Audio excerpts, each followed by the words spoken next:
2030. According to a post on Sports Illustrated's Colorado Buffaloes blog, head coach DEON Sanders' former special teams coordinator Trevor Reilly made the headline-grabbing claim that he spent time in the Middle East lobbying Saudi Arabia's public investment fund, the nation's sovereign wealth fund, to invest in the school's NIL program on behalf of the football team. Reilly outlined his efforts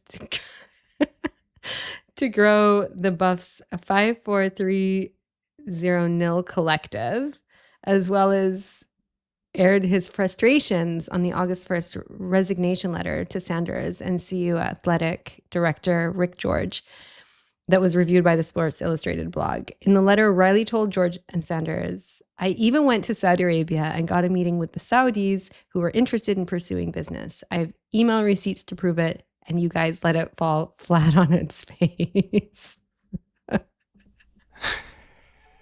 This story, so we sent it back and forth to each other on WhatsApp because it is amazing. And the reason why we're talking about it's obviously very stupid, but it's not news. It's really nothing, but it really just perfectly is a captured sample of Americans' misunderstanding of Saudi Arabia, perhaps as non-savvy investors. And maybe he was offering a solid investment and his story is true. We actually don't know. But this is getting headlines all over the country because anything college football or pro football, we're talking about pigskin here, especially at this time of year, is going to generate some headlines. DEON Sanders is the most famous coach in college football now that Nick Saban has retired.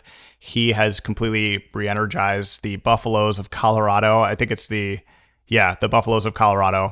And he's a famous wide receiver, of course. Prime time, played for the Cowboys, one of the greats. He's a sports commentator. He had a short stint with the Washington Redskins, which didn't work out, so I don't really like him that much. But what he's done with that program is amazing. But I just wanted to I have to read this full quote, Dr. Hannah, because it's truly amazing. "The arrangement was that because I did all the NIL work at Jackson and got us through, you guys would pay me a modest salary and make me the special teams coordinator, which would have freed up time for me to handle NIL activities. You paid me $90,000 a year and let me handle special teams. I burned through all my contacts in my Mormon community, which is worth about $3 trillion. Now I can't get these people to answer my calls because I just found out today that none of my endeavors will happen. I even went to Saudi Arabia, met with the Saudis. I have emails to prove it." Yeah, that's just so amazing because this whole thing is about this guy who's trying to raise money for NIL. NIL is new in the college community. I don't know if a lot of people know this, but before NIL, it was not illegal, but you would be kicked out of your school and your athletic program if you took a single dollar of money from anyone that wasn't the college program for which you played, even for things like selling your jersey that you wore in a game or signing an autograph. If you sold that to somebody, you would not only be suspended and banned, but the future of your career was often derailed. The Heisman Trophy was taken away from Reggie Bush for something very similar, and that's just so ridiculous. So the NIL program is called the Name, Image, and Likeness Program, and it's a new program essentially to allow college athletes to rightfully profit from their name, image, and likeness.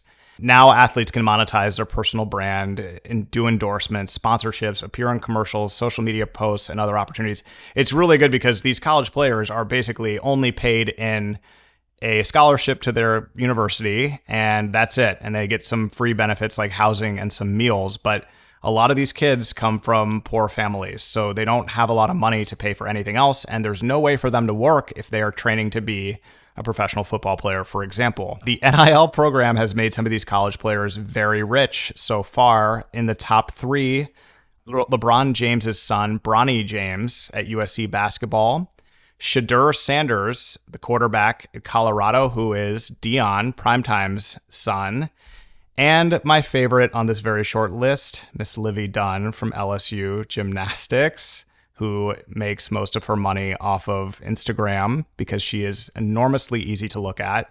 And this is just a way for sort of college players to make money. This story, though, it's truly amazing. This whole kerfuffle, this hubbub about going to Saudi Arabia, talking to the PIF, trying to get them to invest in an NIL program. I don't know how you make that profitable, but I'm sure there's ways. PE is now getting into it a little bit. we were way off the Saudi topic, but it's just, this is the kind of stuff in America that if they see one thing about Saudi Arabia this month, it's something like this. And that's why we're doing this podcast, not to reinforce these stories, but I think it adds context and color when we talk about this stuff. Anyway, it's interesting. I don't know anything about sports. I know what I hear from like my kids, and we talk a lot about sports on this show. It's like, I don't know what I'm doing. Not my area of expertise. We do talk a lot of sports. Yep. Yeah. At the same time, you are a Man City fan, right? No, oh my God, absolutely not. How do I have that? Arsenal, that's right. The first of the losers. Whoa, yeah, but so you follow some soccer. We've had some good guests on. I am surrounded by it in my house, but yeah, and only one of my like family members cares. But what about your alma mater's football team? Do you like stay in touch with that at all? They're pretty good. The Huskies. The Huskies, yeah. They have pretty colors. I like purple and gold. Yeah, we talked in previous segments about how big sports are in the United States and how big of a business they are. Football, NFL football in particular, just absolutely dominates. And so I'm super into it. I'm super into college football as well. I follow, obviously, my alma mater, Virginia. The Cavaliers are never good, but I follow it all.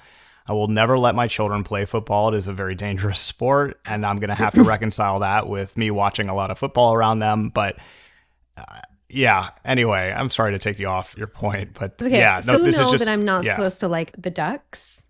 Like, I know that. I just don't know anything else. The Ducks. You should know that. Right? All I know. I like the Ducks, right? What? Because they got the Nike deal, because Nike was founded in Oregon. They have the coolest uniforms you've ever seen. They're always a football team that is just, we don't want to play any defense. We're going to score 80 points. And if you can get more than us, then that's our playbook. Does anybody really give a crap about this at all? We were way off topic. But anyway, we debated whether to include this unbelievably stupid story. And we thought, actually, we can add a little bit of context to this in case anybody's interested. And we also felt like, as popular as this story is in the United States, nobody in Saudi Arabia probably heard about it. So anyway, there's a bit of a scandal going on at the Colorado Buffalo team with prime time. That's it. That's the story. Thank you, Lucian. Dr. Hannah, thank you very much.